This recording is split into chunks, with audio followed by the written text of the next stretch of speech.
Então, esse é o meu trabalho 1 para a matéria de LP, e eu estou aqui para dar uma sucinta explicação da funcionalidade do meu código, que simula um ambiente, uma livraria virtual.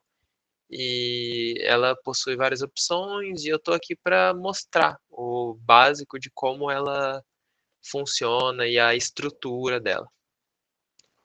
Inicialmente, foi chamada livraria String.h, para que fosse mais fácil a manipulação de strings dentro desse programa. Mais para frente será utilizado o programa strcpy, não vou me arriscar a pronunciar, com a finalidade de copiar o conteúdo de uma cadeia de caracteres para outra.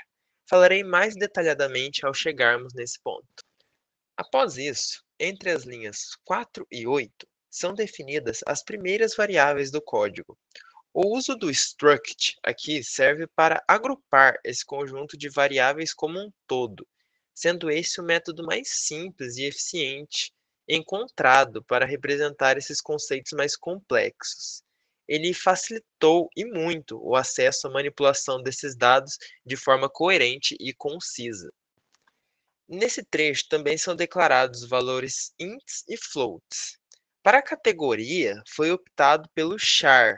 Nela foram declaradas as categorias, os tipos de livro, com um espaço armazenado para guardar uma sequência de caracteres de até 30 elementos. Já entre as linhas 10 e 15, pode-se dizer que nós temos aqui o esqueleto da estrutura principal desse código. Aqui são chamadas as variáveis, enquanto dentro de um array de estruturas que definimos como livraria, ela vai conter todas as informações sobre os livros. Desse modo, ao chamar a função página principal, é printada a tabela com informações sobre os livros, mostrando respectivamente a quantidade disponível, os vendidos, o código e o seu preço. Já entre as linhas 17 e 46, foi montado um loop que começa recebendo uma função descrição do tipo. Ela é feita para ler e imprimir para o usuário um sumário de cada uma das categorias de livro. É importante também que dentro, juntamente com esse programa, ele esteja num diretório, junto com os arquivos que contêm o sumário de cada um dos tipos de livro. Porque pode-se ver dentro do código que não é feito um caminho, uma estrutura para que ele, o programa chegue até esses arquivos. Ele simplesmente tem o porcentagem de .text ali, então é necessário para a funcionalidade correta dessa função que esteja juntamente com ele os arquivos de cada sumário. De acordo com o código de acordo com o código que o usuário fornece, ele vai printar o sumário do tipo respectivo de livro. Essa função descrição do tipo também possui a função de exibir uma mensagem de erro, caso a função não seja encontrada. Isso para a variável do usuário pedir a função do livro com código 6, o qual não existe, né?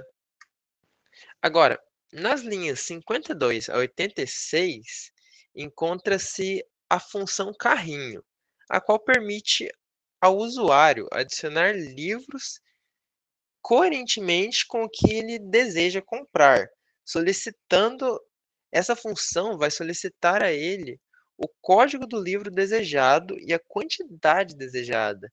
Após isso, ela verifica se a quantidade correspondente existe em estoque e, se a resposta for sim, a compra é concluída.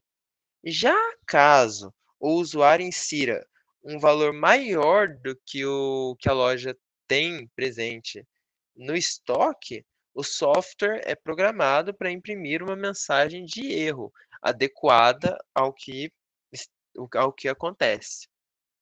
Nas linhas 88 a 99, a função print vendas totais possui uma função bem simples e direta. Ela serve para calcular o total de livros vendidos e o montante arrecadado, com base nas informações contidas no array livros. Ela vai percorrer cada livro e acumular suas respectivas quantidades vendidas e o valor total de suas vendas. E por fim, ela imprime o total de livros e o seu montante. Agora, nas linhas 100 até 135, nessa parte é aberta a função main do programa, sendo declarado novamente dentro dela o array livros com o struct livraria. Um interessante parênteses aqui é que a decisão de abrir a função int_main aqui foi tomada pelo fato de se tratar de um padrão comum em C definir main após já terem sido declaradas as definições das estruturas, protótipos de funções, entre outras coisas. Ao colocar esses conceitos antes da função main, é possível entregar ao leitor uma visão geral do código mais intuitiva e organizada, facilitando o entendimento do programa. Isso se torna ainda mais importante ao trabalhar-se com códigos mais complexos. Voltando à funcionalidade geral do código, posteriormente, são atribuídos valores aos campos correspondentes de cada livro por meio da função strcpy. Lá daquela livraria citada logo no começo, a string.h. Essa Esses valores atribuídos são responsáveis por copiar as strings para dentro de seus subconjuntos, com essas sendo concomitantemente separadas ordenadamente pelo uso de vetores.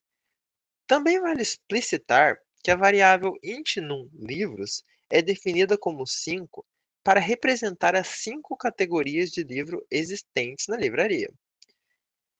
Enquanto isso, a variável opção será o valor inicial a ser escaneado, devendo ser um número de 1 a 5, sendo este o número que irá realizar a ação do usuário dentro do programa. Para o restante do código, tem-se um loop do while, o qual imprime um menu de opções para o usuário, executando a função com base na opção escolhida, continuando a funcionar até o momento em que seja chamada a opção 5, a qual tem a função de encerrar o nosso programa. Em resumo, essa parte funciona da seguinte maneira: após o programa ler o scanf, o código passa por todas as possibilidades, escaneando as opções através de uma cadeia de switch cases. Pode-se dizer brevemente que cada uma das opções possui uma função dentro desse menu. A gente vai explicar rapidamente aqui. Para a opção 1, a função página principal é chamada, imprimindo o número de livros disponíveis e seus respectivos valores.